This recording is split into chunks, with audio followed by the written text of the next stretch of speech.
ఆ రాజ్యంలో దొంగతనం జరుగుతుంది. ఆ దొంగతనం చేసింది ఎవరో తెలియట్లా. రాజుగారు శాసనం చేసేశారు, దొంగతనం చేసిన వాడు ఎవడైనా సరే దొరికినట్లయితే కొరడాలతో కొట్టి చంపాల్సిందే.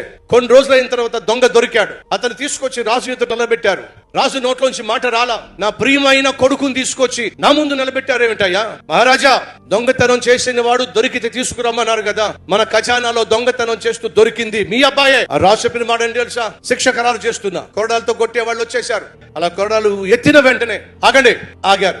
మహారాజు తన సింహాసనం మీద చూస్తూ గజగజ వణికిపోతున్న తన కొడుకు దగ్గరికి వెళ్ళాడు. తన కొడుకును తన కౌగిళ్లలో బంధించేసి తను మోకరించాడు. శిక్ష ఖరారు చేయండి, నా కుమారుని కొట్టండి. ఒక్కొక్క దెబ్బ కొడుతున్నప్పుడు తండ్రి తల్లడిల్లిపోయాడండి. ఒళ్ళంతా చిరుగుపోయిందండి. అలా చిరుగుపోతున్నప్పుడు, ఆ తండ్రి అరుస్తున్నప్పుడు, కేకలేస్తున్నప్పుడు ఆ కుమారుడు తట్టుకోలేకపోయాడండి. నానా, తప్పు చేసింది నేను నాన్న, దొంగతనం చేసింది నేను నాన్న, మీరెందుకు నాన్న నా స్థానంలో కొరల దెబ్బలు తింటూ అల్లాడిపోతున్నారు? నా కళ్ళ ముందే నేను ప్రాణంగా ప్రేమించి నా కొడుకు చచ్చిపోతూ ఉంటే నేను చూడగలనా? చూడలేకపోయాను రా. కుమారుడా, ఒక కోరిక తీరుస్తావా? నీ కోరిక ఏదైనా సరే నేను తీరుస్తాను నాన్న. నువ్వు పాపిష్టి వాడిగా దొంగతనాలు చేసి మరణ శిక్ష కొని తెచ్చుకున్నావు. ఏ తప్పు చేయని నేను ప్రాణంగా ప్రేమించిన పుణ్యానికి నీ స్థానంలో నేను మరణిస్తున్నాను రా.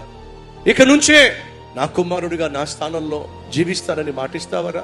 నాన్న, పాపిష్టి వాడినైనా నా కోసం పాపము ఎరుగుని నువ్వు ప్రాణం పెడుతున్నావు.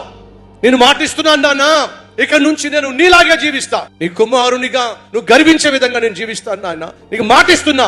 మహారాజు చనిపోతూ ఏమన్నాడో తెలుసా? నా కుమారుడు చేసిన తప్పును బట్టి నా కుమారుని స్థానంలో నేను మరణిస్తున్నా. కానీ నా కుమారుడు తన తప్పును ఒప్పుకొని ఇక నుంచి నాలాగా జీవిస్తానని మాటిచ్చాడు కాబట్టి ఈ దేశానికి రాజుగా ప్రకటించి నేను వెళ్ళిపోతున్నా. 2000 సంవత్సరాల క్రితము ఎగ్జాక్ట్ గా యేసుక్రీస్తు ఇదే చేశాడు. దేవుడు లోకమును ఎంతో ప్రేమించాడో, అంతగా ప్రేమించిన దేవుడు తన కళ్ళ ముందే నువ్వు చేసిన పాపిష్టి పనులను బట్టే నరకానికి పోయి యుగ యుగాలు తగలడిపోవడం చూడలేక ప్రపంచాన్ని పరిపాలన చేస్తున్న దేవుడు నిన్ను నన్ను రక్షించడానికి ఆ సింహాసనాన్ని విడిచిపెట్టి వచ్చేశాడో. నీకు నాకు రావాల్సిన శిక్ష అంతా తన మీద వేసేసుకున్నాడో. ఇప్పుడు అంటున్నాడు, మీ హృదయంలో నాకు చోటు ఇవ్వండి, నన్ను రానివ్వండి. మీ హృదయంలో నేను అడుగు పెట్టానంటే మీరు నాలా జీవించగలుగుతారు, నా కుమారులాగా జీవించగలుగుతారు. మీ హృదయంలో నేను అడుగు పెట్టకపోతే ఎదుగు బదుగు లేకుండా, ఆశీర్వాదం లేకుండా, సంతోషం లేకుండా, సమాధానం లేకుండా, సంతృప్తి లేకుండా, భార్యాభర్తల మధ్య సఖ్యత లేకుండా, అశాంతి అసమాధానంతో, అపవిత్రమైన జీవితంతో చచ్చే పురుగులు తినే స్థితికి చేరిపోతారు. ఆ తర్వాత నరకానికి పోతారు. అలా నరకానికి పోతారా? లేకపోతే నా ప్రేమను గుర్తించి మీ హృదయంలో నాకు చోటిస్తారా? దేవుడు ప్రశ్నిస్తున్నాడు. ఈ రీల్ లైక్ చేయండి, అనేక మందికి షేర్ చేయండి.